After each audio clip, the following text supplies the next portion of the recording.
Krishna, Hare Krishna, Krishna Krishna, Hare Hare, Hare Rama, Hare Rama, Rama Rama, Hare Hare.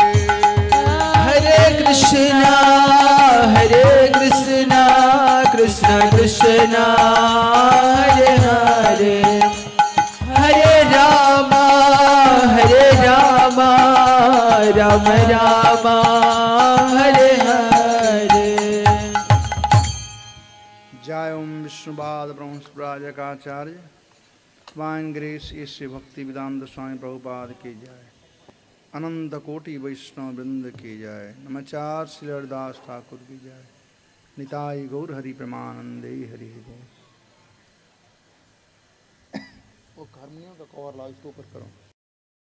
ज्ञानतिमिरान्धस्य ज्ञानञ्जनशलाकया चक्षुर्जनिमीलितं येन तस्मै श्रीगुरवे नमः। भूतैर्महद्वीयै मा पुरो विभो निर्मायसेते यदमुषु पुरुषं भुक्ते गुणांसो दश षोडशात्मकं षोलं कृशिष्टं भगवन् वचांसि मे।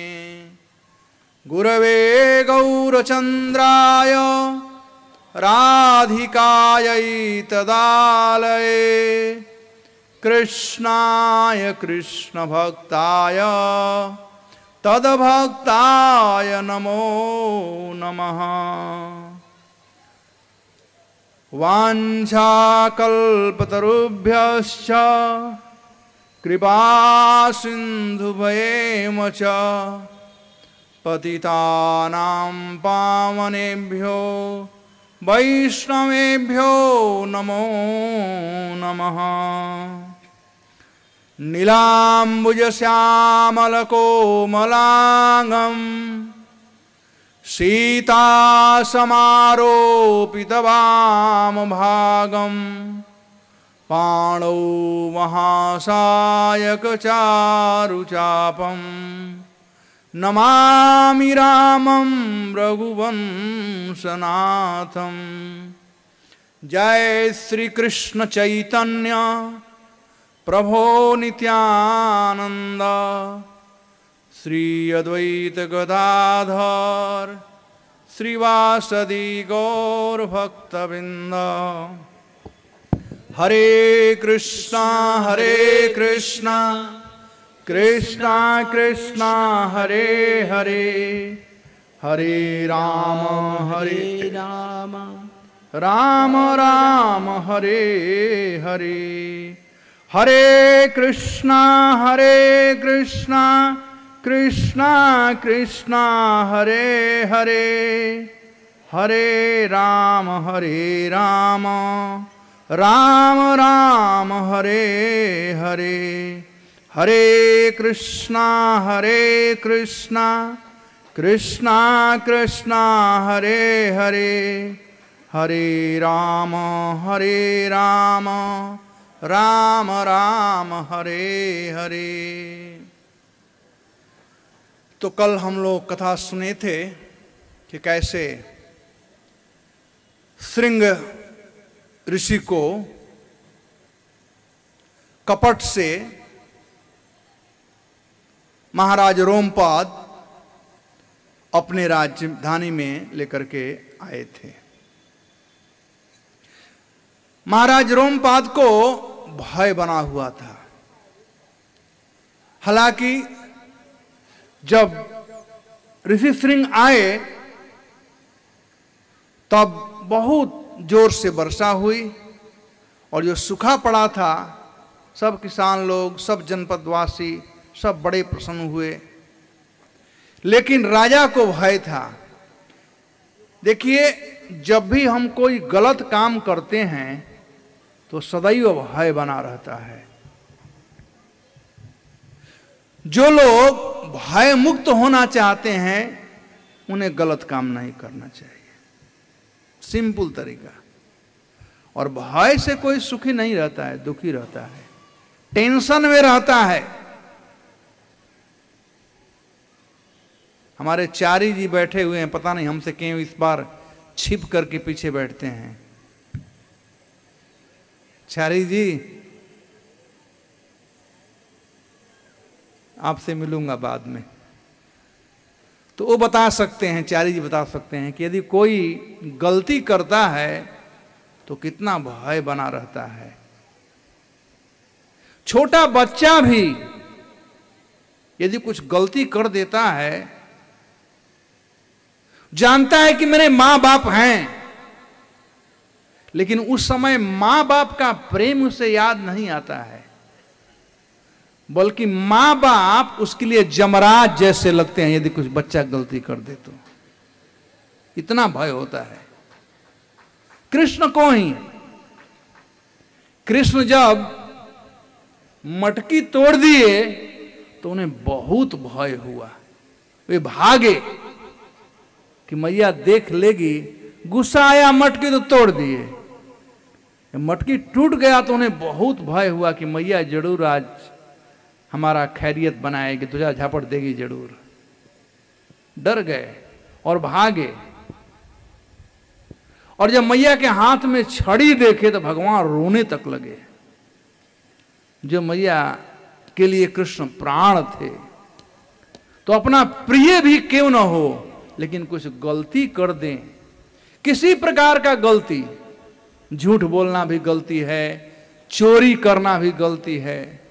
कोई पति अपने पत्नी से झूठ बोल दे और पत्नी को मालूम हो जाए कि मेरा पति झूठ बोला है, तो देखिए वो पति भीगे हुए सियार के समान खड़ा रहता है। वैसे ही पत्नी भी, कोई भी हो, तो गलती करने से भय उत्पन्न होता है। महाराज रोमपाद अंग देश के राजा थे, लेकिन उन्होंने भी गलत किया था। किसी को पता है गलत क्या किए थे वे? आप लोग कथा सुन रहे हो, पता हो क्या गलती किए थे?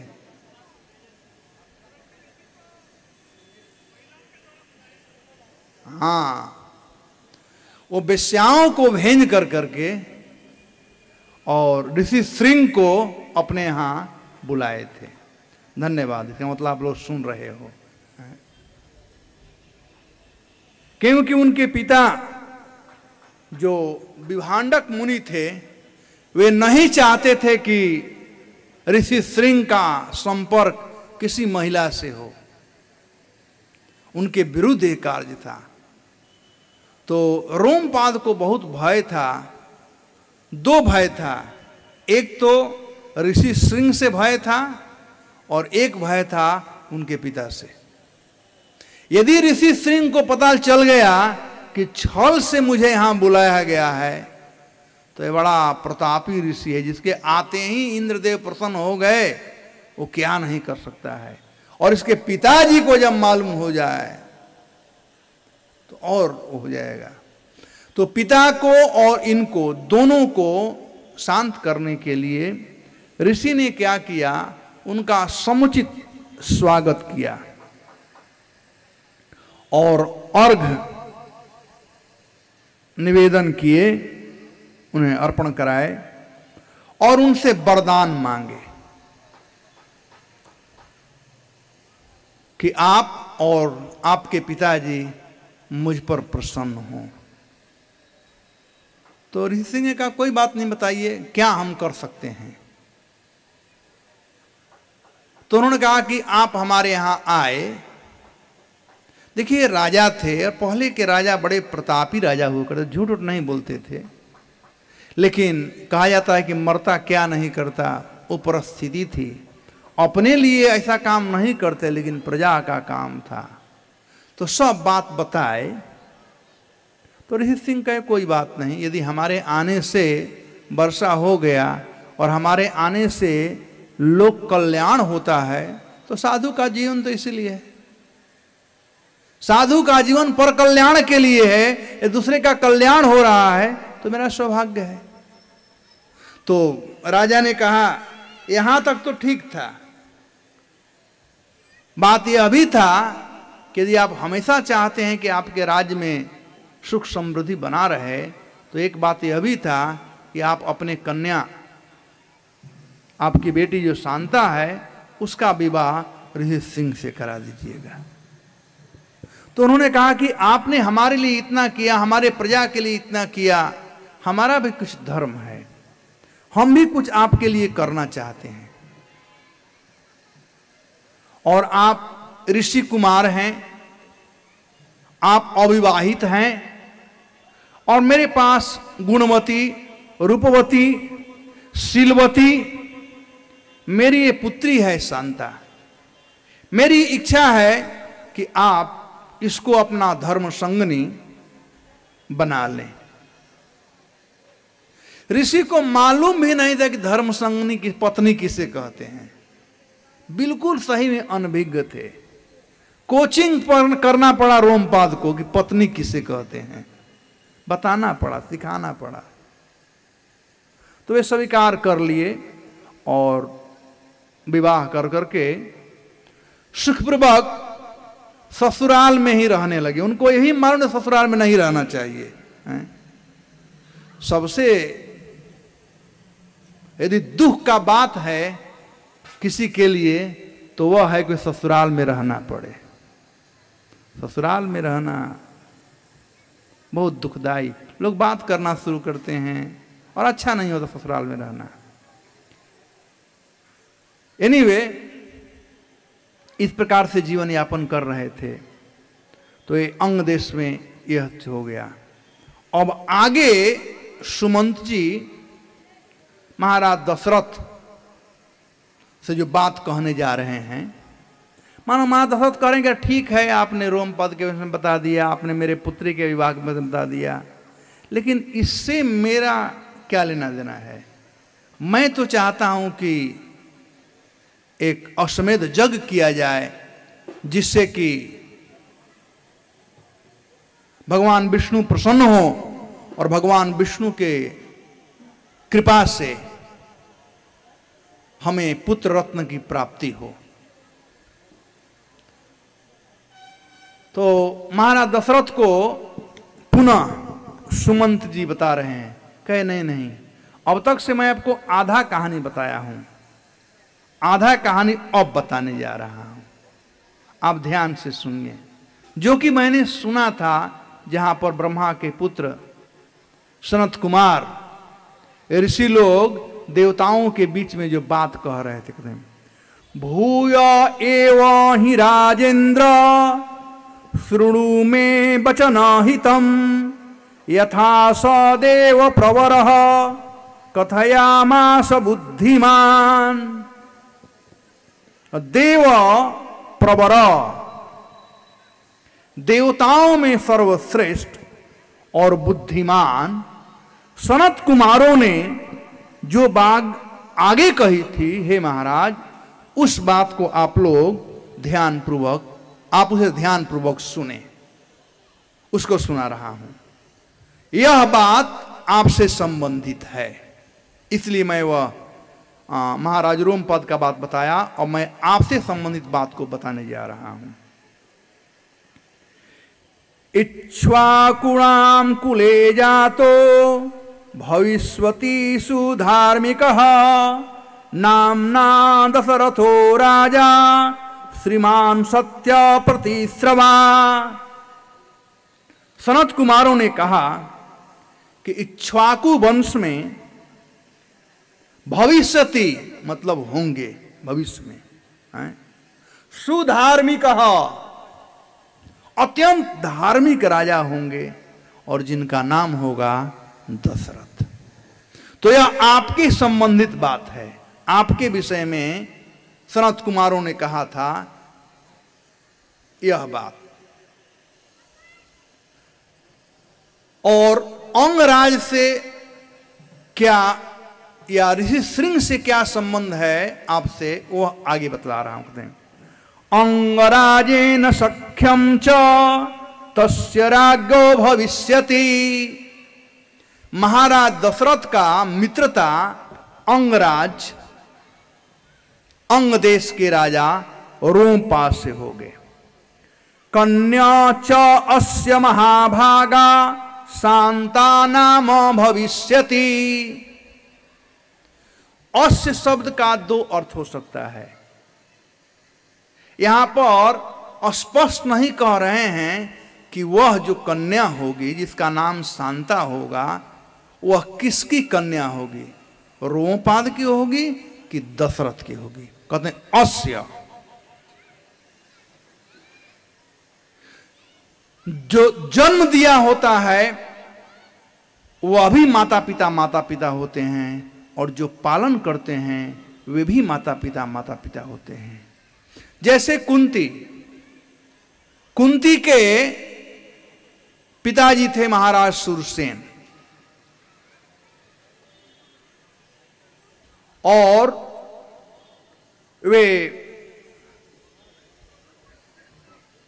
कुंती को बचपन में उसका नाम था पृथा, और बाद में अपने कजिन को, अपने भाई को, फेरे भाई को, जिनका नाम था कुंती भोज, उनको उन्होंने गोद दे दिया था। प्रायः लोग कुंती को कुंती भोज का ही पुत्री समझते हैं, महाराज शूरसेन और मारिसा मां का पुत्री नहीं समझते हैं। जो लोग जानकार हैं वो समझते हैं, लेकिन फिर भी दोनों की पुत्री। वैसे ही कृष्ण जन्म लिए देवकी और वसुदेव से, लेकिन भरण पोषण हुआ उनका नंद यशोदा के यहां। कितना सौभाग्य है, दो माता पिता, एक जन्म देने वाला, एक भरण पोषण करने वाला। तो वही कहते हैं कन्या च अस्य महाभागा शांता नाम भविष्यति। महाभागा यानी सौभाग्यवती एक कन्या होगी जिसका नाम शांता होगा। पुत्रस्त्वंगराजतु रोमपाद इति श्रुतः तम स राजा दशरथो गमिष्यामि महाशया। कहते हैं इस प्रकार से महाराज दशरथ रोमपाद के पास आएंगे और उनसे उनके पुत्री और जमाता यानी दामाद को अपने यहां अयोध्या लेकर के जाएंगे। क्यों जाएंगे? क्योंकि वे बड़े दुखी हैं, उन्हें कोई संतान नहीं होगा। संतान प्राप्ति के लिए अनपत्योसी धर्मात्मा शांता भर्ता मम कर्तुम आहरेत त्वया यज्ञप्तः संतानार्थम कुलस्य च। संतान क्यों चाहिए? कुल के वृद्धि के लिए। इसलिए वे आकर के और शांता और उसके पति को अपने पास ले जाएंगे।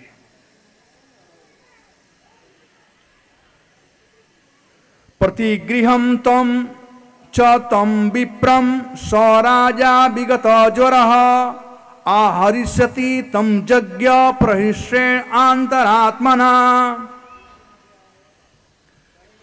ऋषि श्रृंग को प्राप्त कर करके महाराज दशरथ को बड़ी शांति मिलेगी, उनकी चिंता दूर हो जाएगी और वे प्रसन्न चित्त से यज्ञ का अनुष्ठान करेंगे भविष्य में। तम च राजा दशरथो ईशस्काम कृतांजलि ऋषि श्रृंग दुज श्रेष्ठा वरिष्यति धर्मविद यज्ञार्थ प्रसवार्थम च स्वर्गायम च नरेश्वरम लभते च स तम कामम द्विजमुख्याभिशाम्बितः। जस की इच्छा रखने वाले धर्मज्ञ राजा दशरथ हाथ जोड़ करके ऋषि श्रृंग से प्रार्थना करेंगे यज्ञ कराने के लिए, और वे उसे स्वीकार करेंगे।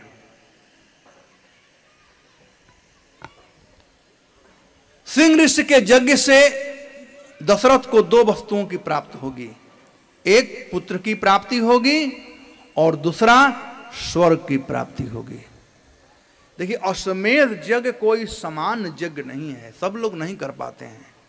आगे वर्णन किया जाएगा अश्वमेध यज्ञ का कि कितना खर्चा लगता है अश्वमेध यज्ञ में, सामान्य लोगों के बस की बात नहीं है।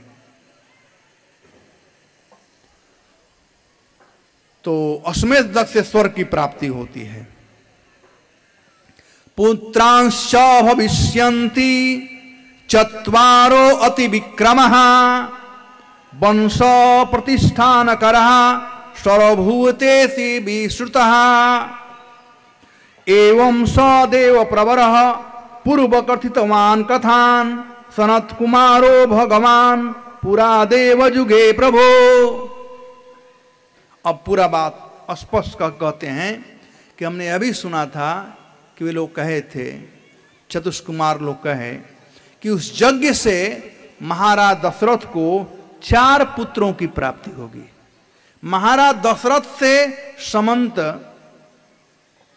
जी कह रहे हैं, सुमंत जी दशरथ जी से कह रहे हैं कि ये बात कही गई थी कि 4 पुत्र होंगे और अति विक्रमः, अति पराक्रमी 4 पुत्र होंगे और वे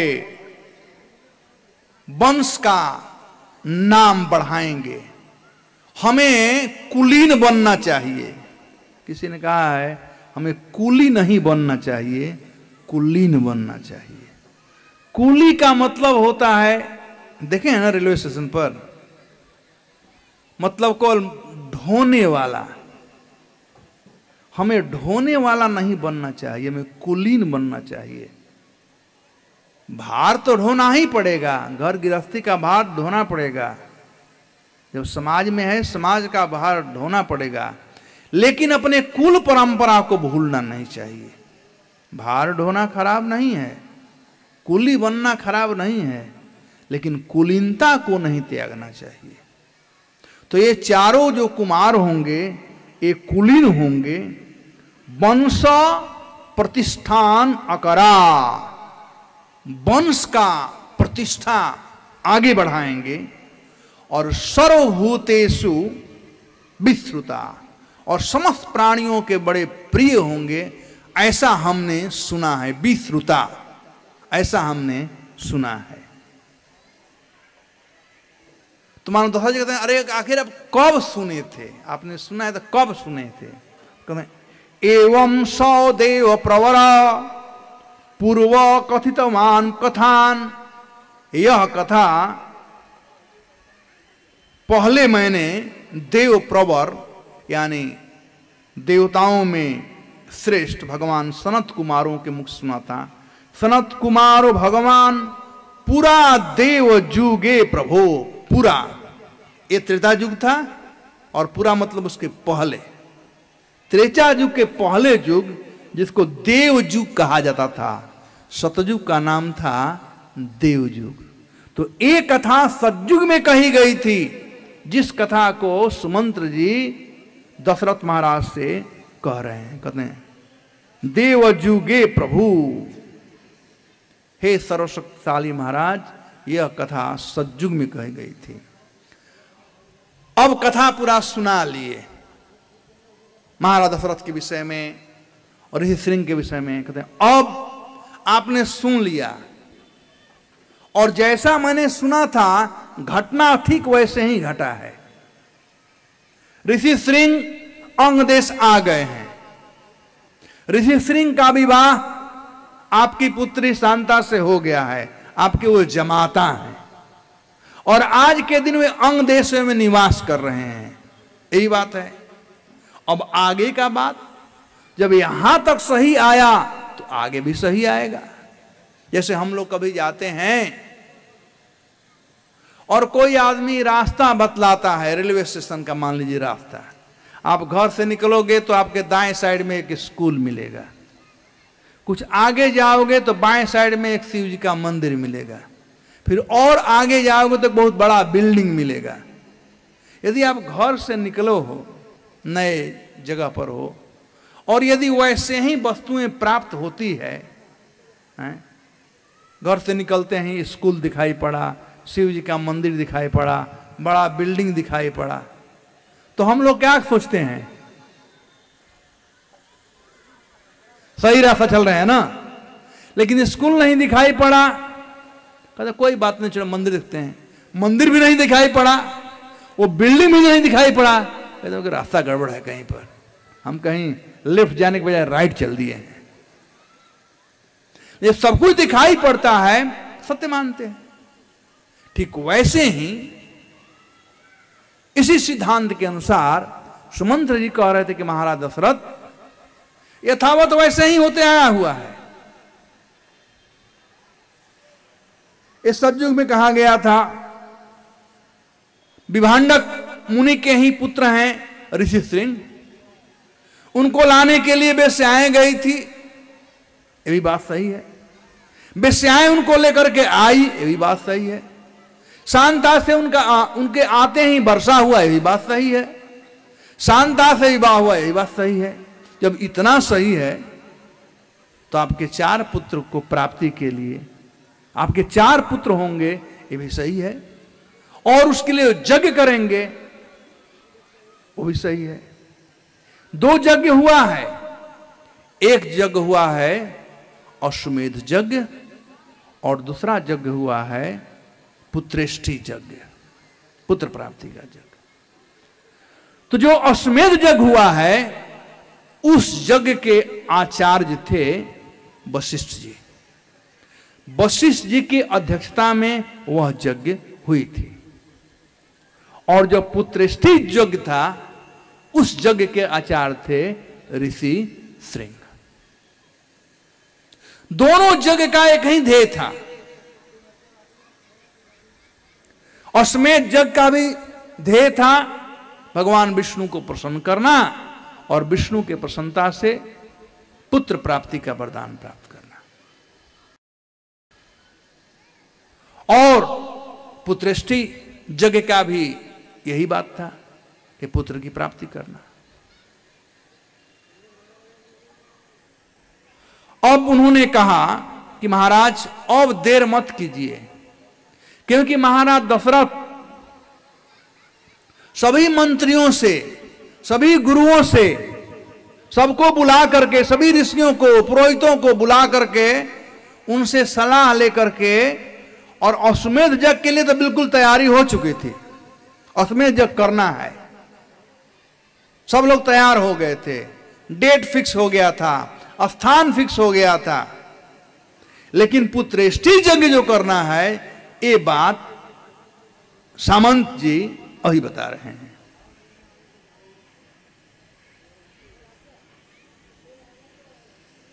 तब कहते हैं कि महाराज शुभ काम में देरी नहीं कर, शुभस्य शीघ्रम, शुभ काम में देरी मत कीजिए।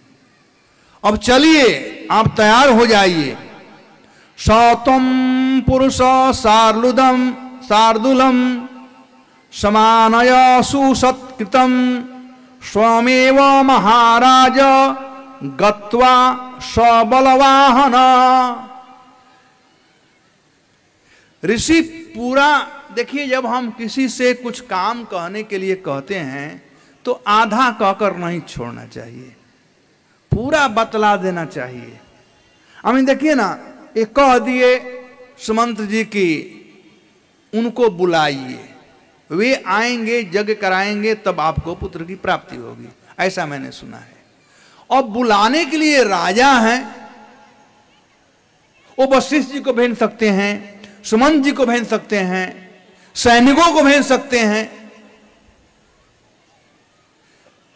या अन्य किसी को भेज सकते हैं। लेकिन मंत्री का मंत्रणा बड़ा इंपॉर्टेंट होता है। तो मंत्रणा दे रहे हैं कि महाराज, हे पुरुष शार्दूल, हे पुरुष सिंह महाराज दशरथ, सम आनय, आपको जाकर के उन्हें लाना पड़ेगा। सम आनय, आनय मतलब लाना, और सम मतलब सम्यक प्रकार से, अच्छी तरह से जाकर के सुसत्कृतम, उनका सत्कार करते हुए। आप किसी को भेजिए मत, आप स्वयं जाइए सत्कार करते स्वयमेव महाराज गतवा सबलवाहन, सबलवाहन, बल और वाहन दोनों के, सेना भी लेकर जाइए। कोई प्रश्न कर सकता है कि सेना की जरूरत क्या है? देखिए, दशरथ जी अवध के राजा थे, अयोध्या के, और अंग देश बांग्लादेश तरफ, पश्चिम बंगाल और बांग्लादेश अंग देश कहलाता है। अब इतना दूर में दूरी तो होती है। आजकल के जो मिनिस्टर लोग जाते हैं बॉडीगार्ड लेकर के जाते हैं, डर होता है। लेकिन पहले लोग बॉडीगार्ड नहीं ले जाते थे। राजाओं को पहले डर नहीं था, लेकिन राजाओं का राजाओं पर आक्रमण करना स्वाभाविक था। हालांकि महाराज दशरथ बड़े प्रतापी राजा थे, उनके सामने कोई आंख भी नहीं उठा सकता था, लेकिन फिर भी राजा कभी अकेला नहीं जाता है, इसलिए वो राजा है। राजा दल बल के साथ जाता है, मिनिस्टर हों, सेनाएं हों, पूरा कैबिनेट लेकर के जाता है। तो कहते हैं सबल वाहन, सैनिक और वाहन के साथ जाएं। दूसरा भी कारण हो सकता है कि अगवानी करने के लिए, ऋषि को लाने के लिए सैनिक लोग सलामी देंगे, उनको लेकर आएंगे, वाहन पर चढ़ाएंगे, वाहन से लेकर के आएंगे, इस प्रकार से अब जाइए। इस प्रकार से महाराज दशरथ सुमंत जी का बात सुने, उन्हें बड़ा रोचक लगा। लेकिन वे वशिष्ठ जी से जाकर के मंत्रणा लिए, उनको जाकर के सब बात यथावत कहे। यदि कोई व्यक्ति आकर के हम लोगों से कुछ बात कहता है तो हम लोगों को अपने गुरुजनों से उसकी मंत्रणा लेनी चाहिए। बाप माँ से आकर के बात कहना चाहिए कि फलाना ने ऐसा काम कहा करने के लिए, मैं करूं कि नहीं करूं इत्यादि। दशरथ जी पुरोहित थे, कुलगुरु थे, इसीलिए वशिष्ठ जी कुलगुरु थे, इसलिए महाराज दशरथ कुलगुरु वशिष्ठ जी से जो जो बातें सुमन जी ने कहा था वो सब बातें उन्होंने कहा, और कहा कि उन्होंने कहा है कि हमें जाकर के उन्हें लाना चाहिए। तो यह सुनकर के वशिष्ठ जी बड़े प्रसन्न हुए। प्रधानमंत्री का बात था, बड़े प्रसन्न हुए और कहे जरूर महाराज जाइए। और महाराज बिना देर किए हुए दल बल के साथ में, वाहन के साथ में वे प्रस्थान किए अंग देश जाने के लिए। रास्ते में विभिन्न प्रकार की नदियां, पहाड़ आते, और उन सबको पार करते हुए वे वहां पहुंचे जहां पर मुनि श्रृंग थे। लेकिन मुनि श्रृंग अंग देश में थे, लेकिन राजभवन से बाहर थे, अपना कुटिया बना करके अपने पत्नी के साथ में वहां निवास कर रहे थे। महाराज दशरथ समस्त सेनाओं को, वाहन को, सब कुछ नगर से बाहर छोड़ दिया, जूता भी निकाल दिए, पैदल गए ऋषि के पास। इसे हमें सीखना चाहिए कि मंदिर में जाएं, साधु महात्मा के पास जाएं, गुरुवर के पास जाएं, तो सब कुछ छोड़ करके, अहंकार को त्याग कर करके एक भिखारी के रूप में जाना चाहिए। और वैसे भी ये कुछ मांगने जा रहे थे, तो राजा के रूप में जाएंगे तो नहीं मिलेगा। राजा काम है देना, मांगना राजा काम नहीं है। अब मांगने जा रहे थे गुरु से या साधु से, ऋषि से, श्रृंग ऋषि से। तो जब वहां पहुंचे तो देखे उस समय महाराज रोमपाद भी वहां थे, और रोमपाद के पास ही वे ऋषि बैठे हुए थे। ऋषि को देख करके महाराज दशरथ बड़े प्रसन्न हुए। ऐसा लग रहा था कि कोई दीप प्रज्वलित हो रहा, उनके अंग कांति से इतना प्रभा निकल रहा था, जैसे लग रहा था कि उनके तेज से कि कोई दीप प्रज्वलित हो रहा हो। जब महाराज रोमपाद महाराज दशरथ को देखे तो बड़े प्रसन्न हुए, और उठ करके दोनों एक दूसरे का गलवाही दिए, आलिंगन किए, और महाराज दशरथ का परिचय ऋषि श्रृंग से रोमपाद कराए कि हमारे मित्र हैं और वो कहे कि ऋषि श्रृंग हैं, आपकी पुत्री शांता के पति हैं, आपकी जमाता हैं। इस प्रकार से मित्र वहां पर वार्ता हुई और महाराज दशरथ 8-10 दिन तक वहां पर निवास किए। अब निवास करने के बाद एक दिन अंगराज से वे अपना सब बात बतलाए कि वे किस कारण से आए हुए हैं। तो अंगराज महाराज रोमपाद बड़े प्रसन्न हुए और कहे कि अहो भाग्य कि आप हमारे यहाँ आए, ये तो मेरा सौभाग्य है। ये ऋषि वास्तव में सबके हितकर हैं, ये सबके हितकर हैं। इनके आने से हमारा नगर सब प्रकार से समृद्ध है, संपन्न है। जरूर आप अवश्य ही इन्हें लेकर जाएं, लेकिन हमारे तरफ से कोई तकलीफ नहीं है। आपको चल करके और उनसे बात करना पड़े, इनसे कहिए। तो महाराज दशरथ हाथ जोड़ कर करके बड़े विनम्र भाव से सब बात बताए और कहे कि हमारे यहाँ एक बहुत बड़ा यज्ञ हो रहा है, अश्वमेध यज्ञ हो रहा है और आप वहां पर पधारें तो बड़ा अच्छा होगा। तो वे स्वीकार कर लिए आने के लिए। जब ही ऋषि स्वीकार किए, महाराज दशरथ तुरंत संदेश भेज दिए कि अयोध्या में सब प्रकार की तैयारी होनी चाहिए ऋषि के स्वागत के लिए।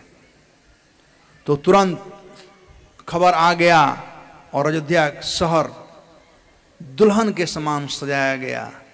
और इस प्रकार से महाराज दशरथ ऋषि श्रृंग और उनकी पत्नी शांता को लेकर के आए। महाराज दशरथ जब प्रवेश किए अयोध्या में, तो राजा को देख करके वहां के जो नागरिक थे, प्रजा थी, बड़ी प्रसन्न हुई। पहले के राजा जो थे उनकी पूजा हुआ करता था। राजा को नरदेव कहा जाता है, भगवान हैं नर के रूप में देवता, इसलिए नरदेव। तो महाराज दशरथ आदि की पूजा हुआ करती थी। उनका झलक पाने के लिए तरसते थे नागरिक लोग। महाराज दशरथ का दर्शन किए, उनका स्वागत किए और साथ में इतने महान तपस्वी अतिथि आए हुए थे। अभी तक किसी को मालूम नहीं है कि ये आए हैं पुत्रष्टि यज्ञ करने के लिए। सब जानते हैं कि यहां पर अश्वमेध यज्ञ होने वाला है, इसलिए ये भी आए हैं। और जब राजमहल में आए तो ऋषि का स्वागत हुआ और शांता जा करके तीनों महारानियों से मिली। कौशल्या, सुमित्रा और कैकेयी से मिली। कैकेयी और सुमित्रा से तो प्रथम बार मिली, लेकिन कौशल्या तो उनकी माँ थी, उनसे पहले मिली थी। तो गलवाही दिए, आलिंगन किए और बड़े प्रेम से वो लोग वहाँ रनिवास में निवास करने लगे। और इधर उसके बाद अब इस प्रकार से वो लोग 1 साल तक वहां पर निवास किए थे। उचित समय आया, बसंत ऋतु था। एक दिन महाराज दशरथ वशिष्ठ जी से कहे कि अब वह समय आ गया है कि हम लोग अब अश्वमेध यज्ञ प्रारंभ कराएं, तो उसके लिए आप उचित समय इत्यादि बतलाइए। तो महाराज दशरथ सुमन जी को बुलाए और वशिष्ठ जी सब लोगों ने मिलकर के निर्णय किया कि कब यज्ञ होगा और यज्ञ का जो घोड़ा था उसको कब छोड़ा जाएगा। सब तैयारी हो गई, यज्ञ का घोड़ा छोड़ दिया गया। महाराज दशरथ वशिष्ठ जी को यज्ञ का, उसमें यज्ञ का प्रधान बनाकर अपने निश्चिंत हो गए कि जो काम करना है वशिष्ठ जी करेंगे। अब वशिष्ठ जी तैयारी में लग गए। 1 साल का समय था। 1 साल पहले तैयारी हुई थी, और जब घोड़ा छोड़ा और घोड़ा को आने में 1 साल लगा, 2 साल तैयारी। सरजू नदी के उत्तरी भाग में, उत्तरी तट पर यज्ञ होना था, वह स्थली चुना गया। एक नया अयोध्यापुरी बसाया गया वहां पर। वहां पर विभिन्न प्रकार की अट्टालिकाएं बनाई गई, राजाओं को रहने के लिए, ऋषियों को रहने के लिए, साधु महात्माओं को रहने के लिए, और जो जो विशेष अतिथि आने वाले थे, 5 स्टार होटल बनाया गया।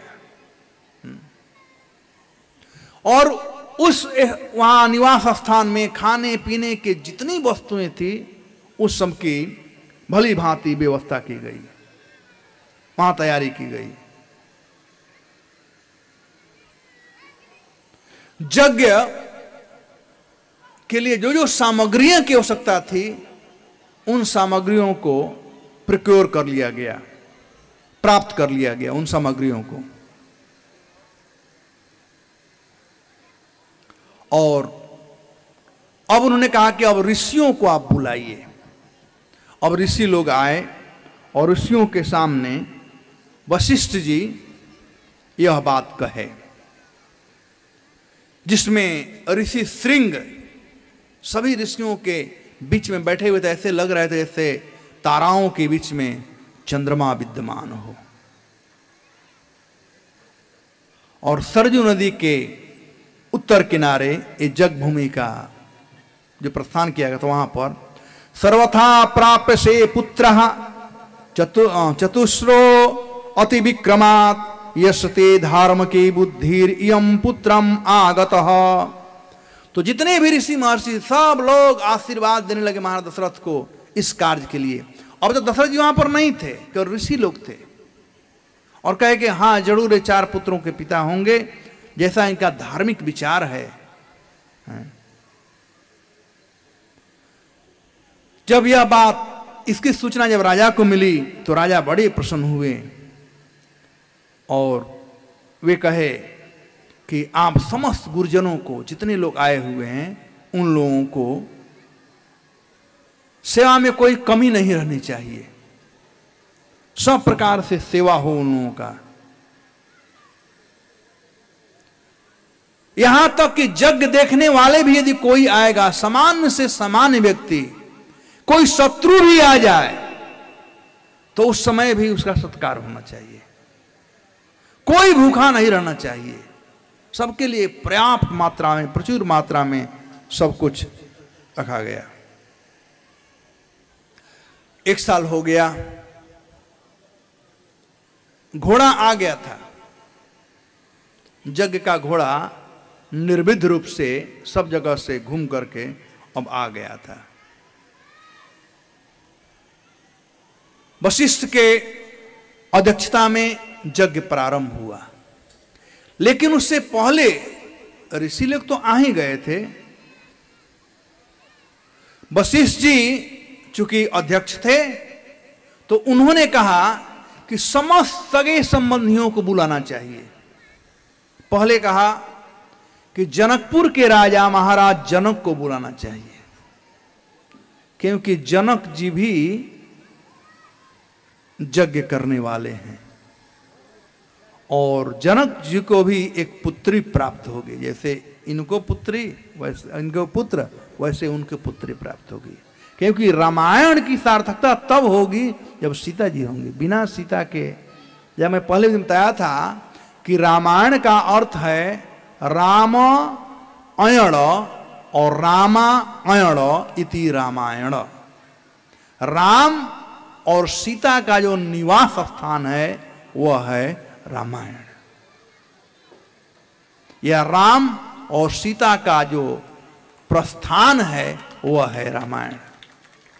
तो सीता को जरूरी है, इसलिए वशिष्ठ जी ने कहा कि आप जनक जी को बुलाइएगा और कौशलपति को बुलाइएगा, कौशल्या के पिताजी प्रताप भानु को बुलाइएगा, कैकैक देश के राजा हर्षपति को बुलाइएगा, जितने से वृद्ध लोग थे, राजा लोग थे, उन लोगों को, मगध देश के राजा को बुलाइएगा, अंग देश के राजा को बुलाइएगा। और वशिष्ठ जी कहे थे कि हे सुमंत जी, इन लोगों को लाने के लिए आप जाइएगा, अन्य राजाओं को बुलाने के लिए पत्री भेज दीजिए, निमंत्रण भेज दीजिए, दूत भेज दीजिए, लेकिन इन प्रमुख राजाओं को लाने के लिए, काशी नरेश को लाने के लिए, क्योंकि बड़े निकट संबंधी थे, सब लोग प्राय महाराज दशरथ के ससुर थे। जनक जी बड़े घनिष्ठ मित्र थे, वैसे ही रोमपाद, वैसे ही मगध नरेश। तो इन लोगों को आप बुलाइए और अन्य लोगों को बुलाइए। स्वाभाविक है कि जब भी घर में कोई फंक्शन होता है, चाहे शादी विवाह हो, चाहे जन्म हो, चाहे मरण हो, तो हम लोग सब रिश्तेदारों को बुलाते हैं, सबको बुलाते हैं, जो जान पहचान वाले हैं सबको बुलाते हैं। तो वैसे ही बहुत बड़ा सुअवसर था, बहुत बड़ा यज्ञ हो रहा था, राष्ट्रीय यज्ञ हो रहा, अश्वमेध यज्ञ हो रहा था, सबको बुलाया गया। वशिष्ठ जी ने कहा कि ठीक है। वशिष्ठ वाक्यम तत्श्रुत्वा सुमंत त्वरितम तदा व्यादिशं पुरुषांतंत्र राजा आज्ञामानये शुभान। तो जैसा कि वशिष्ठ जी कहे थे, सुमंत जी अन्य मंत्रियों को बुला करके अलग अलग जगह जाने के लिए बोल दिए, और कुछ जगह जिसको वशिष्ठ जी खास खास लोग थे, कहते हैं स्वयं एवं ही धर्मात्मा पर्यातो मुनि शासनात्। सुमंत जी से कहे कि आप जाइएगा, तो मुनि शासनात् यानी वशिष्ठ मुनि के आदेश के अनुसार स्वयं एवं ही मतलब निश्चय ही, एवं मतलब निश्चय ही, अवश्य ही, धर्मात्मा यानी सुमंत जी प्रयाण किए, चले गए वहां से लाने के लिए, उन लोगों को लाने के लिए, बुलाने के लिए। अब इधर सब लोगों का आदर सत्कार हुआ, यज्ञ प्रारंभ हुआ। अश्वमेध यज्ञ का खूब वर्णन है 2 अध्यायों में, तो मैं संक्षिप्त में इसके भीतर में आप लोगों को बताऊंगा, नहीं तो ज़्यादा समय लग जाएगा इसका वर्णन करने में। अब जो सब सगे संबंधी रिश्तेदार, ऋषि महर्षि सब लोग आ गए, अयोध्यावासी लोग सब आ गए, तो बाद में महाराज दशरथ अपने रानियों के साथ में अयोध्या से नए अयोध्या में आए, जहां पर अश्वमेध यज्ञ होने वाला था। जो घोड़ा यज्ञ के लिए छोड़ा गया था, वह घोड़ा आया था। यहां पर यज्ञ का खूब सुव्यवस्थित व्यवस्था और उसमें वर्णन करते हैं वाल्मीकि जी कि यज्ञ मंडप कैसे बना हुआ था, किन किन धातुओं का प्रयोग किया गया था, और सोना चांदी इत्यादि बहुत लगे हुए थे। विभिन्न प्रकार के लकड़ियां थीं यज्ञ के लिए, और वस्तुएं मंगाई गई थी। जो घोड़ा रखा गया था, यज्ञ का जो घोड़ा था, महारानी कौशल्या जाकर के घोड़ा का पूजा की, और तलवार, जिस तलवार से घोड़े का बलि देना था, उसका पूजा किए। देखिए पहले जमाने में ये पशुओं का बलि होता था, कलयुग में ये मना है। कलयुग में कई एक चीज मना है, उसमें से एक है पशुओं का बलि देना।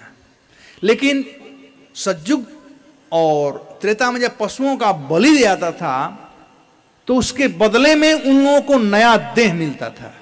जैसे गोमेध यज्ञ हुआ, अश्वमेध यज्ञ हुआ, ठीक वैसे ही जैसे कोई हमारा कपड़ा पुराना हो गया है, फट गया है, और कोई इसे उतार करके और नया कपड़ा देता हो, ठीक वैसे ही इन पशुओं का वध करने के बाद इन लोगों को नया देह मिलता था। तो आज भले लगता है कि क्रूएल जैसा कि उस घोड़े का बलि होगा, लेकिन उसको नया देह मिलता था। एनीवे, महारानी कौशल्या उनका पूजा की, और यज्ञ भली भांति संपन्न हुआ। यज्ञ संपन्न हुआ, सब लोग बड़े प्रसन्न थे, जितने लोग आए थे उनका सब प्रकार से देखभाल हुआ, सब लोग बड़े खुश थे, खाना पीना रहना। बच्चे आज भी समुचित व्यवस्था था सबके लिए, किसी चीज का कमी नहीं था, और प्रायः सब लोग एक दूसरे से बात करते थे। यहां पर जो भोजन बनता था उसका भी वाल्मीकि जी वर्णन किए हैं, कितना सुस्वादु सुमधुर भोजन था। सब लोग उस भोजन का ही गुणगान करते, ओह कितना सुंदर सुमधुर सुमिष्ट भोजन प्राप्त हुआ, ऐसा हम लोग पहले कभी नहीं खाए थे, कोई कमी नहीं था, न तो ज्यादा मिर्चा था, न ज्यादा मसाला था, न ज्यादा तेल था, बिल्कुल फर्स्ट क्लास का भोजन था। मन को भी और पेट को दोनों को संतुष्टि देने वाला भोजन था। कभी कभी होता है ना, कहते हैं लोग कि पेट भर गया लेकिन मन नहीं भरा है। अच्छा जब भोजन होता है पेट भर गया लेकिन मन नहीं भरा है, बात सही है, पेट में लिमिटेशन है, मन में लिमिटेशन नहीं है। पेट कहीं और बड़ा हो जाए तो खाते जाएंगे, अच्छा भोजन होगा तो। एनीवे, तो सब लोग साधुवाद दे रहे थे महाराज दशरथ को इस प्रकार के व्यवस्था के लिए। अब जब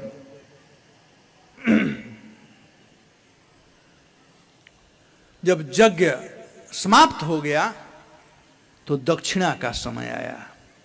कोई भी प्रयोजन हो, यज्ञ हो, विवाह हो या कोई चीज हो, तो ब्राह्मणों को दक्षिणा देना बहुत जरूरी है, क्योंकि जो यज्ञ होता है कर्म थ्योरी के अनुसार जो व्यक्ति करता है कर्म उसको ही उसका फल प्राप्त होता है। तो जितने भी ऋत्विक लोग थे, जिन लोगों ने यज्ञ कराया, ऋतज लोग, पुरोहित लोग, तो यज्ञ का फल तो उनको मिल गया, खर्चा तो किया महाराज दशरथ, तो उनको क्या मिलेगा? तो वह प्राप्त होगा दक्षिणा के द्वारा। महाराज हरिश्चंद्र को स्वप्न हुआ था और स्वप्न में उन्होंने विश्वामित्र जी को अपना पूरा राज दे दिया था, और सुबह सुबह विश्वामित्र जी टपक पड़े, वहां पर आ गए। तो उन्होंने स्वप्न में वचन दिया था, लेकिन स्वप्न हो या जागृत अवस्था हो, जब वचन दे दिए हैं तो राजा लोग पहले वचन को पालन करते थे, स्पेशली हरिश्चंद्र। हम लोग पढ़े थे जब छोटे थे, चंद्र टरे सूरज टरे, टरे जगत व्यापार, पैदृण श्री हरिश्चंद्र के टरे न सत्य विचार। ये थे हरिश्चंद्र जी। स्वप्न में उन्होंने दान दिया था सब कुछ विश्वामित्र जी को, और जब प्रकट विश्वामित्र जी हुए सर्वस्व दे दिए। तो विश्वामित्र ने कहा कि अति उत्तम, आपने वचन का पालन किए, सब कुछ मुझे दे दिए, लेकिन दक्षिणा, दान दे दिए, दक्षिणा होना चाहिए, नहीं तो इस दान का कोई फायदा नहीं। गाय दो बिना बछड़े का बांझ गाय दो तो क्या फायदा, बछड़े वाला गाय देना चाहिए ना। तो दान दें तो दक्षिणा के साथ में। दान जो होता है भगवान विष्णु के लिए होता है, और दक्षिणा होता है जो विष्णु के बिहाफ में दान लेता है उसके लिए। तो यज्ञ इत्यादि जो होता है भगवान विष्णु की प्रसन्नता के लिए होता है, लेकिन दक्षिणा होता है जो कराता है उसके लिए, जिससे क्या होगा कि वो कर्म फल ट्रांसफर हो जाएगा। हरिश्चंद्र जी दक्षिणा देने के लिए अपने को बेच दिए, अपने पत्नी को बेच दिए। आप लोग कथा अच्छी तरह से जानते हो।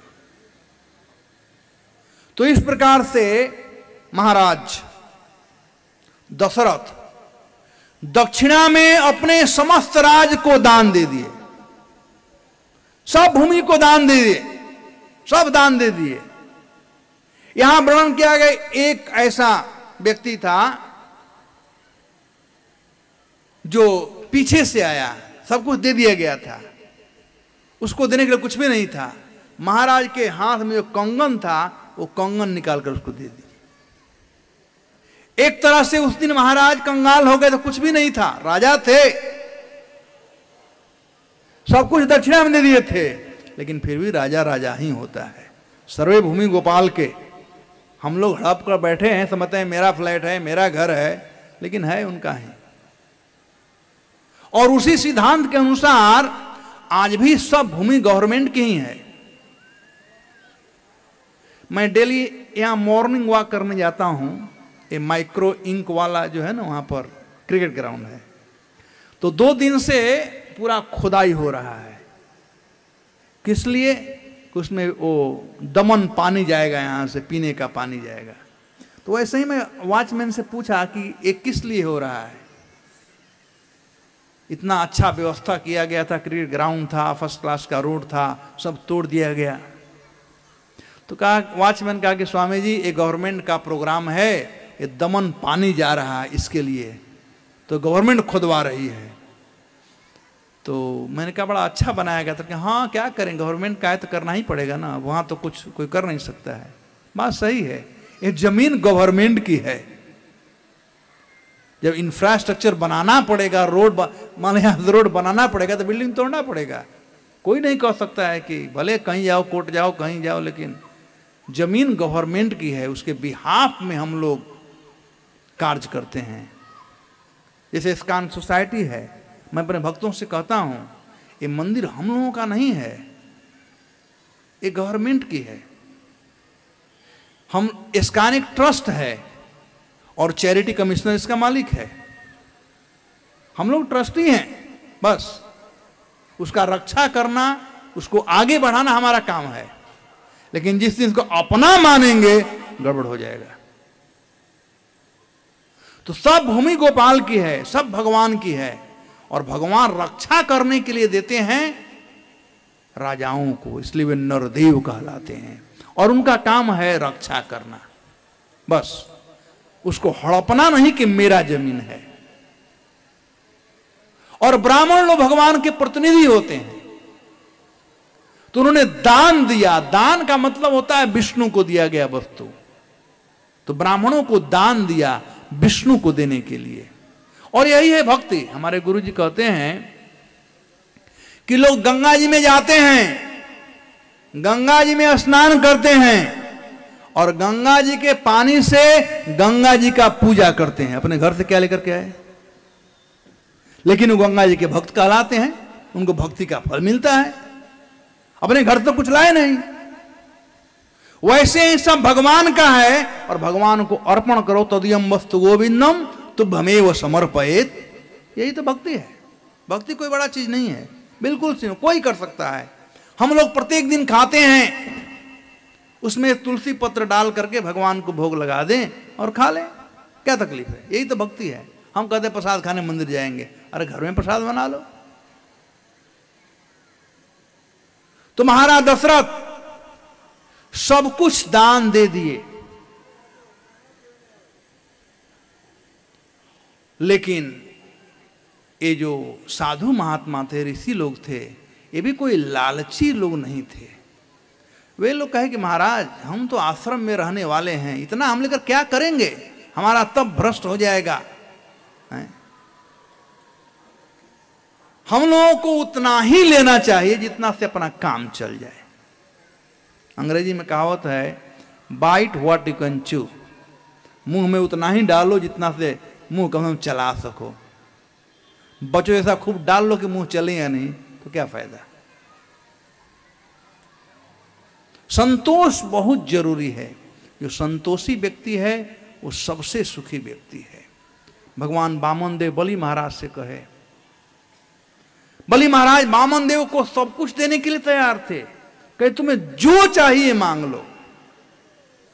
और बलि से वामन देव ने कहा कि हम केवल 3 पग जमीन दे दो। लेकिन मैं अपने पैर से नापूंगा। तो बलि महाराज नाराज हो गए कि मैं इतना बहुत बड़ा राजा हूं, कोई सुनेगा कि एक ब्राह्मण को इसने केवल 3 पग जमीन दिया तो मेरा नाम बदनाम हो जाएगा, लोग हंसेंगे। तो बलि खूब समझाने का प्रयास किए कि भाई देखो तुम गलत काम कर रहे हो, अरे कम इतना मांग लो तुम्हारा रोटी कपड़ा मकान चल जाए, एक है तो मांग रहा है 3 पग जमीन, जितना छोटा बच्चा है तुम्हारा बुद्धि उतनी ही बच्ची है। बात तो बड़ा बड़ा किया और अपने बात से मुझे खूब खुश कर लिया, लेकिन तुम्हारी बुद्धि विकसित नहीं हुई है।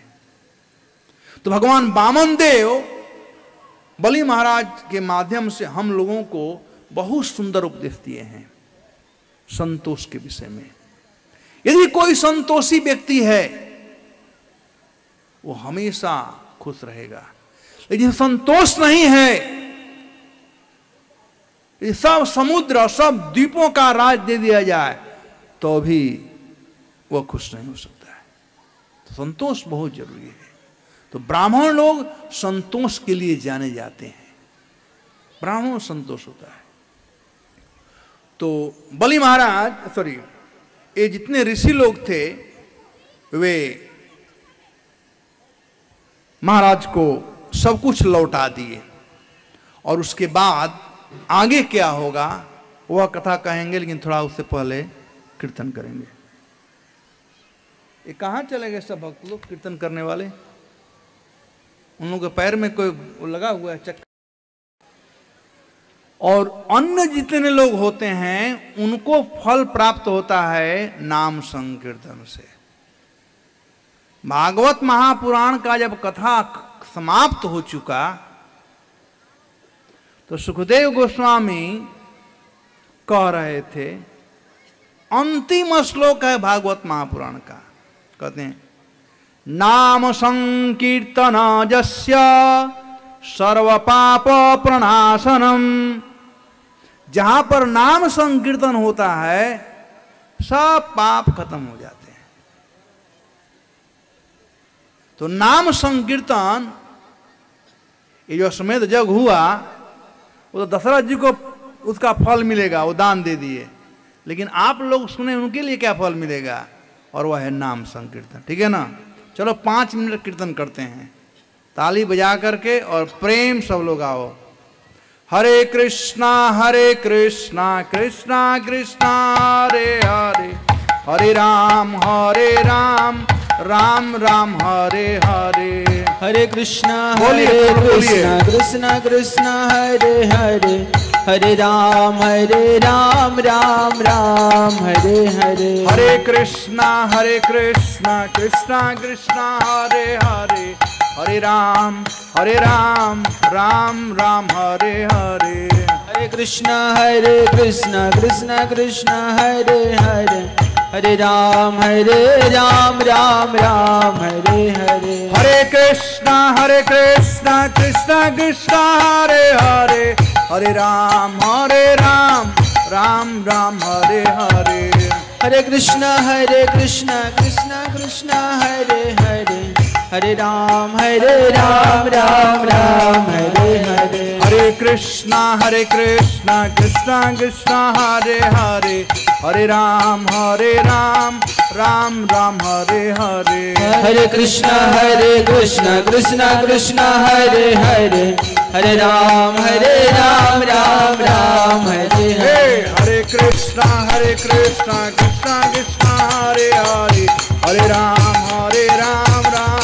राम राम हरे हरे। हरे कृष्णा कृष्णा कृष्णा हरे हरे, हरे राम राम हरे हरे। हरे कृष्णा कृष्णा कृष्णा हरे हरे, हरे राम राम राम हरे हरे। हरे कृष्णा कृष्णा कृष्णा हरे हरे, हरे राम राम हरे हरे। हरे कृष्णा कृष्णा कृष्णा हरे हरे, हरे राम राम राम हरे हरे। हरे कृष्णा बोलिए भगवान हरे हरे। आनंद हरे राम राम राम हरे हरे हरे कृष्णा कृष्ण कृष्ण हरे हरे हरे राम राम राम हरे हरे हरे कृष्ण कृष्ण कृष्ण हरे हरे हरे राम राम राम हरे हरे। तो इस प्रकार महाराज दशरथ सब लोगों को दान दे रहे थे। मुझे पूरा विश्वास है कि आप सब लोग भी वैसे ही दशरथ के समान दानी हैं, आप लोग भी दान देते हैं। मैं दान तत्व के विषय में थोड़ा बात करूंगा। जान लेना अच्छा है कि दान क्या कहलाता है, दान शब्द का अर्थ क्या है। दान एक करणीय कार्य है जो सबको करना चाहिए। जैसे बेटी का विवाह कहते हैं कन्यादान, अवश्य करना चाहिए। बेटी जवान हो जाए तो विवाह करना चाहिए। तो दान भगवान विष्णु के प्रसन्नता के लिए दी जाती है। शास्त्रों में दान के विषय में बताया गया है, द्विहेतु षडधिष्ठानाम षडंगम चौदीपाकजुत चतुष्प्रकारम त्रिविधम विनाशम दान उच्यते। महाभारत में दान पर्व में वर्णन किया गया है कि दान के क्या क्या अंग हैं। कहते हैं द्विहेतु, दान देने में दो चीज की जरूरत होती है, एक श्रद्धा और दूसरी शक्ति। श्रद्धा हो और शक्ति हो। कुछ लोगों के पास शक्ति है लेकिन श्रद्धा नहीं है, और किसी के पास श्रद्धा है लेकिन शक्ति नहीं है। तो दान में दो चीज, द्विहेतु, दो कारण होना चाहिए, श्रद्धा और शक्ति। षडधिष्ठान, दान 6 चीज के लिए दिया जाता है। एक धर्म, दान देना धर्म है। अर्थ, दान देते हैं तो धन पवित्र होता है, कहते हैं धन पवित्र कियो दान। अर्थ और धन की प्राप्ति, पवित्र धन रहेगा तो बढ़ते जाएगा। काम, वैसा अर्थ जो धर्मयुक्त अर्थ हो तो हमें संतुष्टि की प्राप्ति होती। काम, हमारी जो जो इच्छाएं हैं, जिन जिन वस्तुओं की कामना है, वो वैसे धन से प्राप्त हो जाएगी। यदि धर्मयुक्त दान नहीं है, ये धर्मयुक्त धन नहीं है, तो वह धन आपके पास रहेगा तो भी आपको खुश नहीं रहेगा, और नहीं रहेगा तो कहना ही क्या है। रहेगा धन, बैंक में रहेगा, लेकिन आप उसका उपभोग नहीं कर सकते हो। बैंक वाले उसको सूद पर चढ़ा करके पैसा से पैसा बनाएंगे, आपको कुछ नहीं मिलने वाला। लेकिन धर्मयुक्त धन रहेगा तो काम, यानी इंद्रिय की तृप्ति, मन की संतुष्टि बनी रहेगी।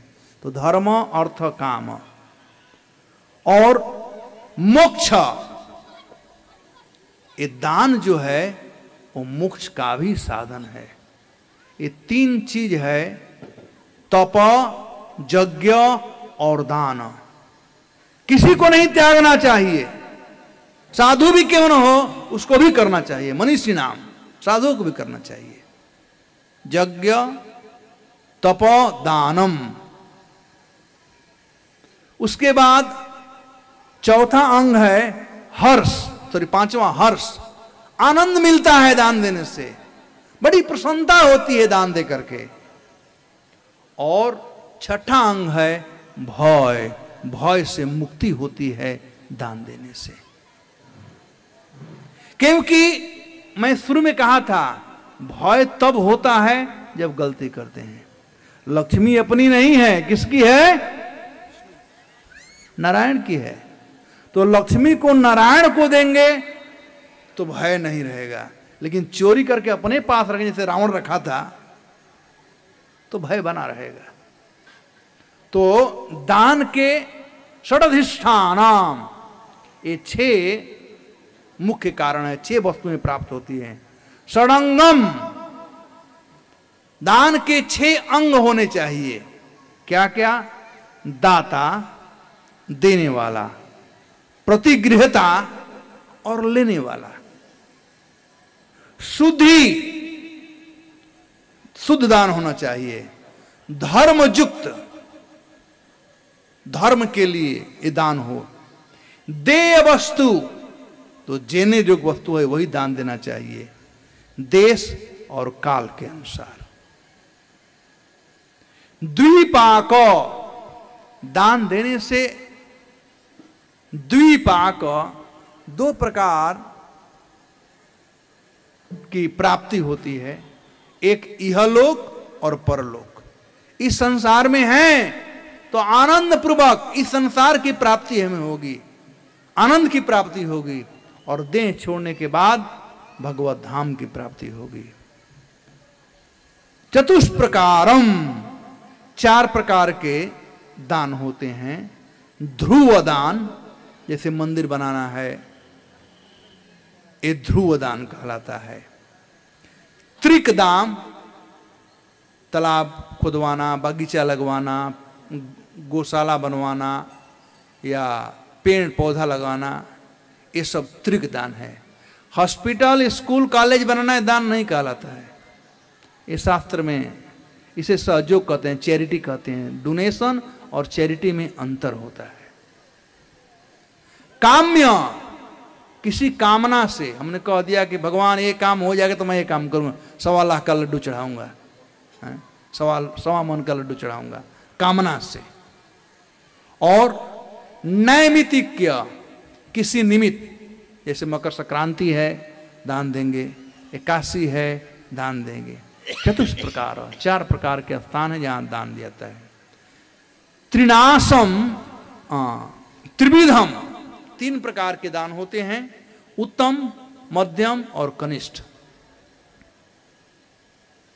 उत्तम, मध्यम, कनिष्ठ का मतलब है कि अपने पास 100 रुपया है, उसमें से 25 रुपया हम दान दे दिए, एक कनिष्ठ दान हुआ। 50 रुपया दान दे दिए, ये मध्यम दान हुआ। और 100 का 100 दान दे दिए, ये उत्तम दान हुआ। जितने दानियों का नाम आया है, चाहे महाराज बलि हो, चाहे हरिश्चंद्र हो, चाहे दशरथ जी हो, ये लोग 100% दिए हैं। ये लोग उत्तम दान दिए हैं। हम लोग धुकाता रहता अंदर कि क्या होगा, हमारा क्या होगा, जब यह होगा तो दान मत देना।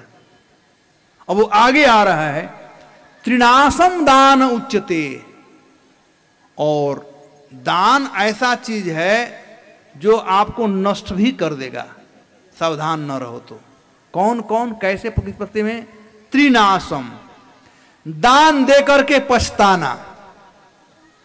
दान देकर के पछताओगे तो नाश का कारण होगा। कुपात्र को दान दे देना, कुपात्र को दान दे देना।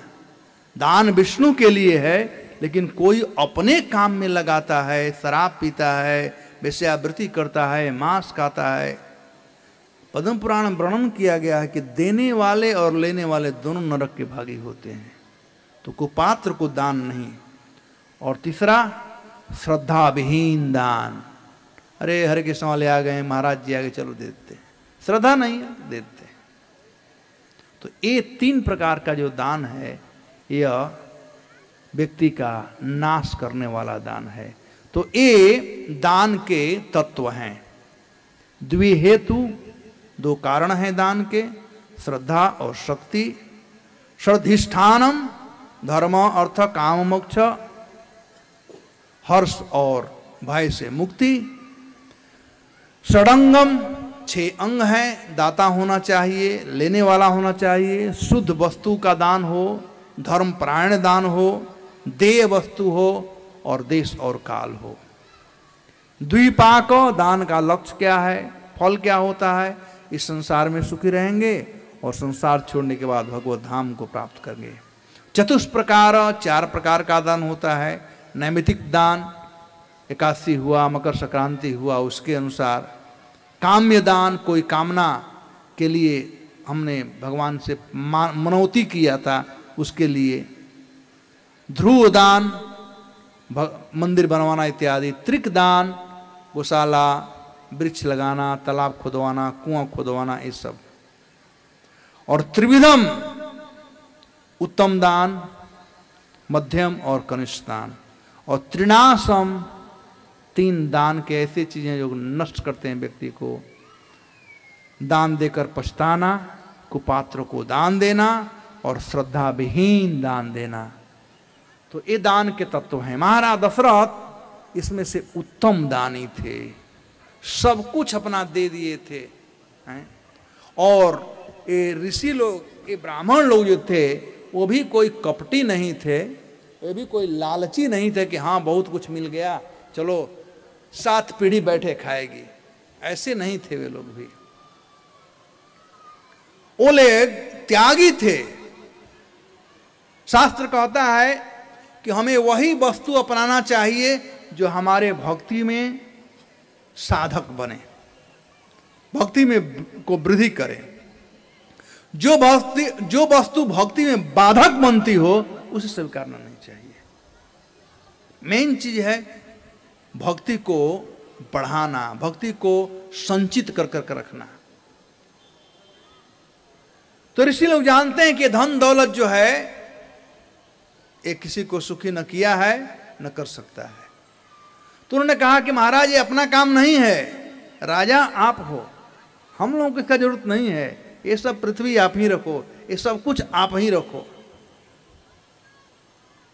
यदि आप देना ही चाहते हो तो हमको सेवा दो, माता का सेवा, गौ माता का सेवा, यानी इनडायरेक्टली कर रहे हैं कि गोदान करो। तो महाराज उसके उतने बदले में गोदान बहुत किए।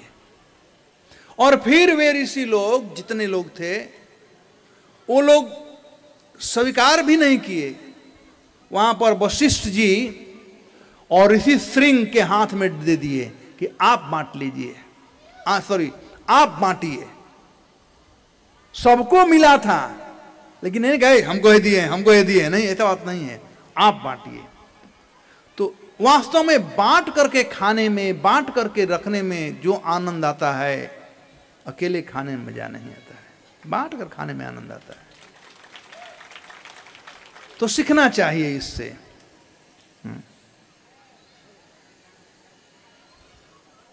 तो इस प्रकार से सब लोग प्रसन्नचित्त हुए वहां पर। अभी लोग गए नहीं थे, एक यज्ञ संपन्न हुआ। अब वशिष्ठ जी अनाउंस किए दूसरा यज्ञ के विषय में। यह यज्ञ हुआ था भगवान विष्णु के प्रसन्नता के लिए, जिससे महाराज दशरथ को पुत्र प्राप्ति हो। और पुत्र काम्य योग, पुतेष्टि योग यज्ञ का उद्घोषण हुआ। वहां पर महाराज दशरथ ततो अवृत श्रृंगः राजा दशरथस्तथा कुलस्य वर्धनम ततः तू कर्तुमर्हसि सुव्रत। अब तक से महाराज दशरथ ऋषि श्रृंग से नहीं कहे थे कि आपको यहां क्यों बुलाया गया है। 1 साल तक रहे ऋषि श्रृंग अयोध्या में, खाए पिए सब कुछ सब ठीक था। यज्ञ में भाग लेने आए थे, यज्ञ में भाग लिए। उन्होंने देखा कि महाराज दशरथ का यज्ञ कैसा रहा। देवता तक लोग आए हुए थे, मनुष्य का, ऋषियों का रूप धारण कर करके। ऋषि श्रृंगी त्रिकालदर्शी थे, सब देख सकते थे कौन कहां पर आया, नारद जी कहां पर आए, कौन कहां पर है, सब देख रहे थे। बड़े प्रसन्न थे ऋषि श्रृंग।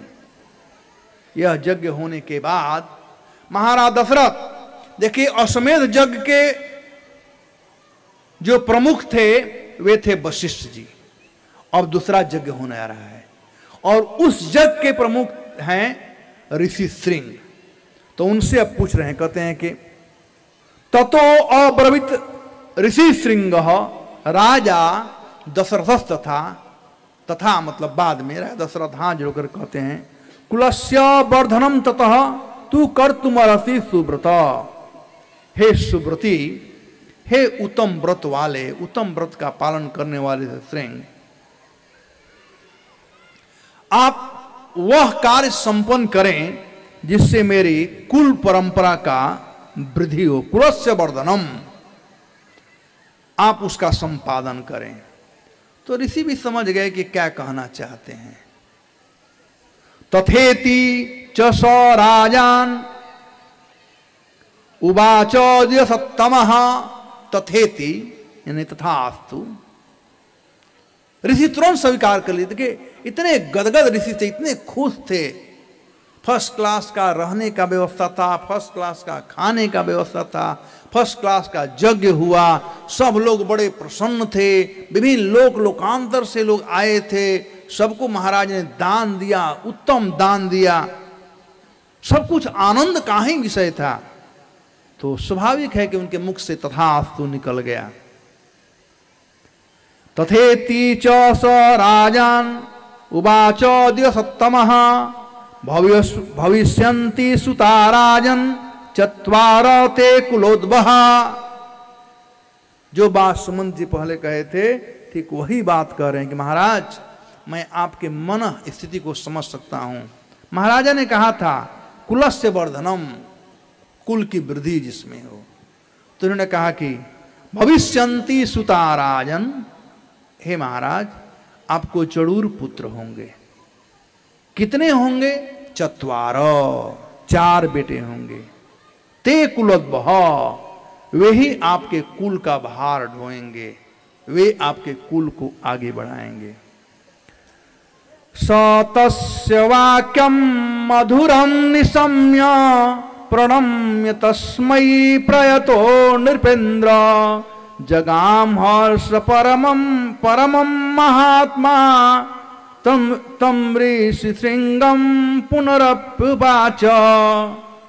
इस प्रकार से महाराज दशरथ प्रसन्न होकर मधुरम निशम्य, ऋषि का जो वाणी था बहुत सुमधुर था, इस सुमधुर वाणी सुनकर के नृपेंद्र महाराज दशरथ ऋषि को प्रणाम किए और हर्ष के साथ में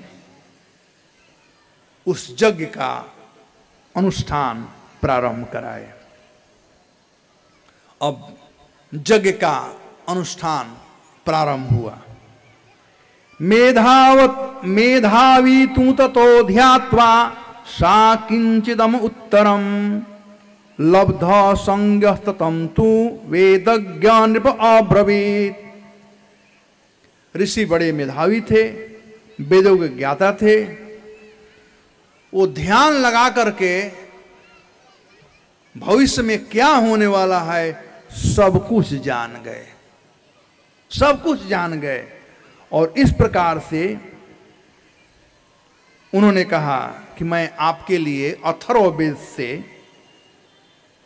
मंत्रों का उच्चारण कर करके ऐसा यज्ञ करूंगा जिसे आपको पुत्र रत्न की प्राप्ति होगी, अथर्ववेद से।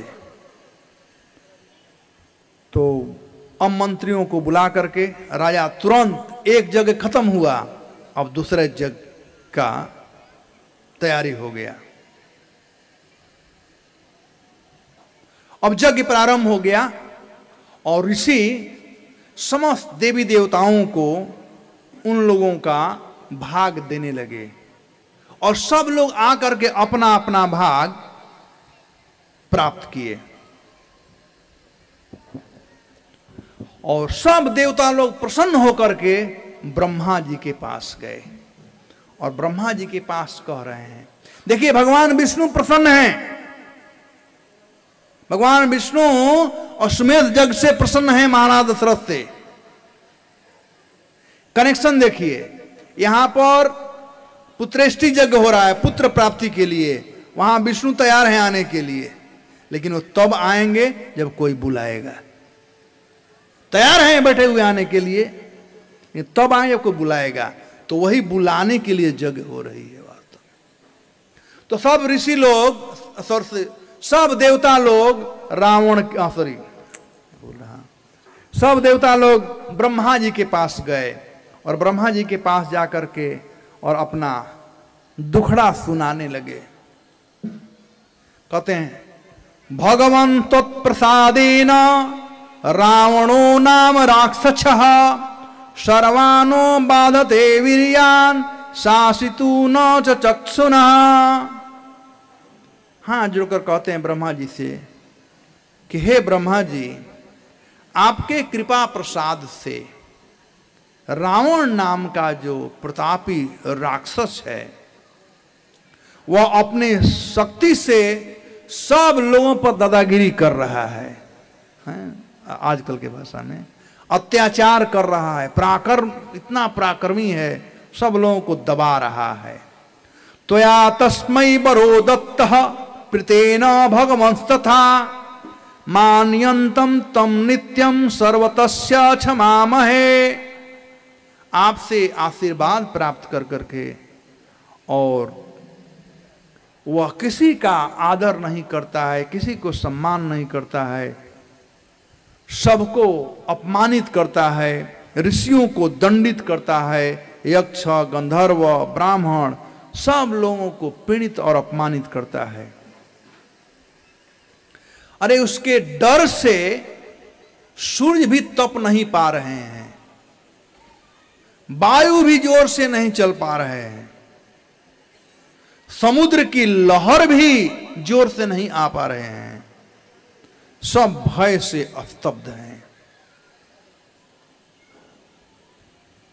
तो आप कोई ना कोई उपाय बताइए जिससे हम लोगों का कल्याण हो, जिससे वह दुरात्मा रावण मारा जा सके।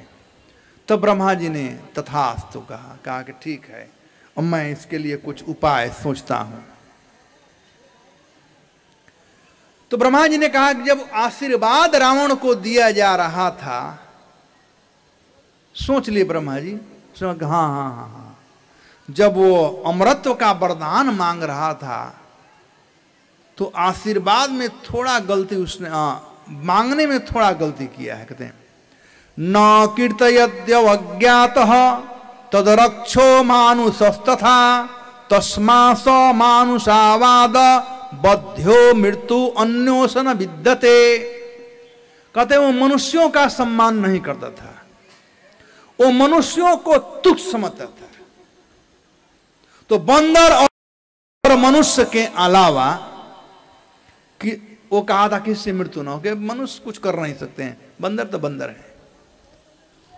अब मुझे पता चल गया, कहे कि उसका यदि कोई मृत्यु है, यदि कोई मार सकता है, तस्मात् समानुषाद बध्यो, यदि कोई रावण को मार सकता है तो वह है मनुष्य, उसके अलावा उसका मृत्यु कहीं नहीं लिखा है, केवल मनुष्य ही उसे मार सकता है। तो रावण वास्तव में बहुत पराक्रमी था। रावण का कथा रामायण में आगे बताया गया है, मैं संक्षिप्त में आपको बता रहा हूं कि रावण जो था वो ब्रह्म राक्षस था। उसके पिता ब्राह्मण थे और माता क्षत्रिय कुल की राक्षसी थी। रावण शिव भक्त था। एक बार भगवान शिव का तपस्या के लिए तपस्या करने गया, अपना गला काट काट काट काट करके और भगवान शिव को अर्पित कर रहा था। भगवान शिव खुश हुए और उनसे वही वरदान मांगा। देखिए, उसे मृत्यु का भय था। संसार में सब लोग मरते हैं, वो जानता था, लेकिन वो मरना नहीं चाहता था। हम में से सब लोग रावण हैं, मैं भी उसी में हूं। सब लोग रावण हैं, सब लोग जानते हैं कि मृत्यु आज नहीं तो कल आने वाले हैं। कोई मरना चाहता है? बोलो, सही बोलो, कोई मरना चाहता है? कोई नहीं मरना चाहता है। थोड़ा हेडक होता था, डॉक्टर पास जाते हैं, कान में दर्द होता डॉक्टर पास जाते हैं। कोई मरना नहीं चाहता है। मृत्यु सामने आया तो भी नहीं मरना चाहता है। तम लोग रावण नहीं तो और क्या है? रावण भी वही था, वो जानता था कि मृत्यु सत्य है।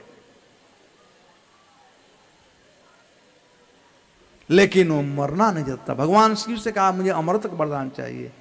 भगवान शिव ने कहा तुम्हें मैं वो नहीं दे सकता हूं, लेकिन मैं तुम्हें अमृत दे सकता हूं,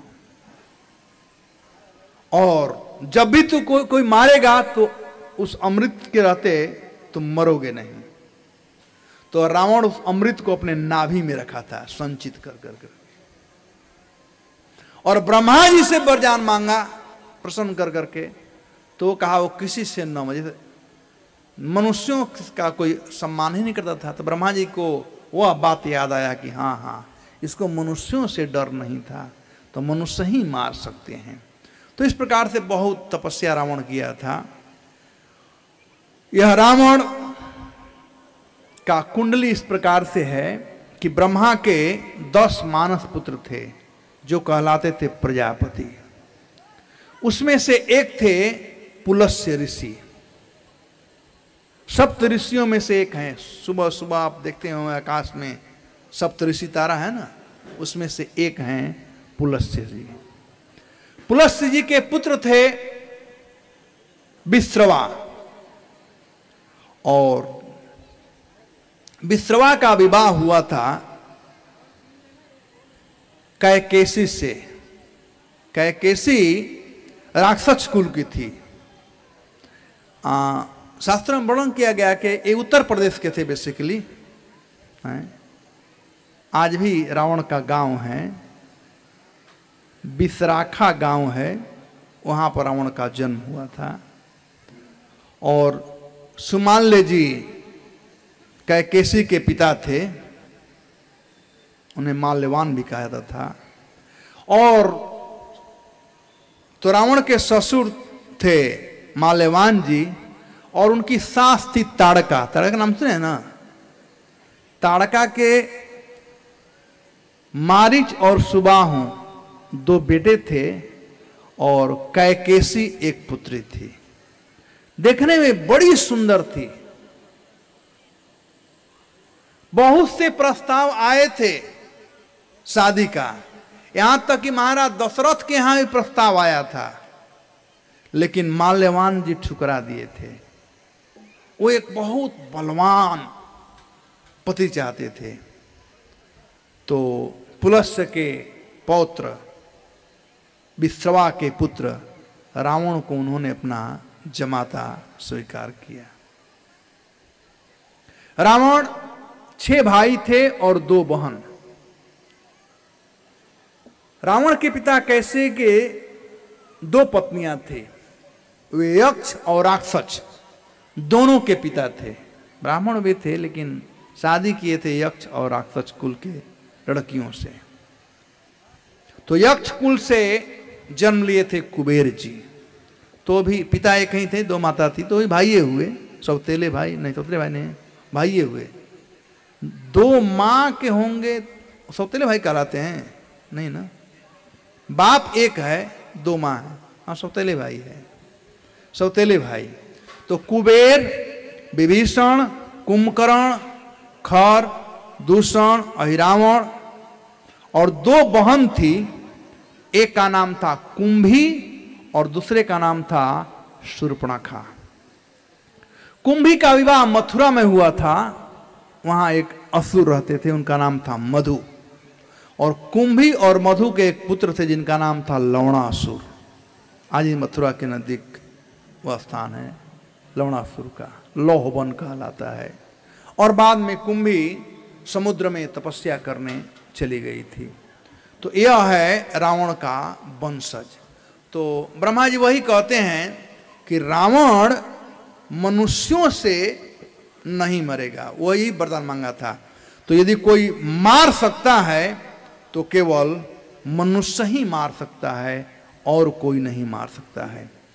एतत् श्रुत्वा प्रिय वाक्य ब्रह्मणा सम उदाहृतम देवा महर्षय सर्वे प्रहिष्टाते भवंस्तथा। ब्रह्मा जी के द्वारा कहे गए इस बात को सुन कर करके उस समय सब देवता और महर्षि जितने थे बड़े प्रसन्न हुए। अब इधर ब्रह्मा जी भगवान वेटिंग कर रहे थे। अब ब्रह्मा जी समस्त देवताओं के साथ में क्षीर सागर जाकर के भगवान से प्रार्थना किए कि ऋषि ब्राह्मण और देवताओं पर विपत्ति आ गई है, हे भगवान आपको आना पड़ेगा। भगवान आते हैं, जैसे कि भागवतम में वर्णन किया गया है, एते चान सकला पुंस कृष्णस्तु भगवान स्वयं इंद्रारी व्याकुलम लोके मृडयंती जुगे जुगे। भगवान आते हैं जब देवताओं पर या भक्तों पर विपत आ जाता है, संकट आता है। इंद्रारी व्याकुलम लोके, इंद्र अपने अरिस से शत्रुओं से जब व्याकुल हो जाते हैं तब भगवान आते हैं। तो भगवान तैयार हो गए ब्रह्मा जी के कहने पर कि मैं आऊंगा। ब्रह्मा जी दर्शन के भगवान का, जो शंख चक्र गदा पद्म धारण किए हुए थे, और भगवान सबके कल्याण के लिए तद्ब्रुवं सुरा सर्वे समभिष्टुम सुंदराम तम नियोक्षम अहम विष्णु लोकानाम हित कामया। लोक कल्याण के लिए, पृथ्वी का भार हरण करने के लिए भगवान कहे कि मैं आने के लिए तैयार हूं।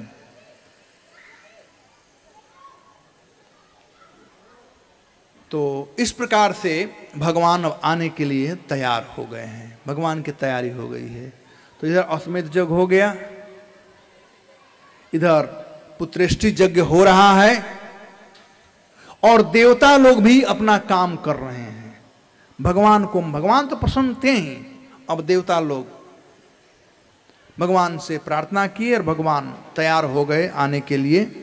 तो आज की कथा यहीं तक रहेगी, क्योंकि भगवान अब कल आएंगे हैं? तो कल रामावतार की कथा होगी। आप लोगों से एक प्रार्थना है, यदि आप लोग स्वीकार करें तो।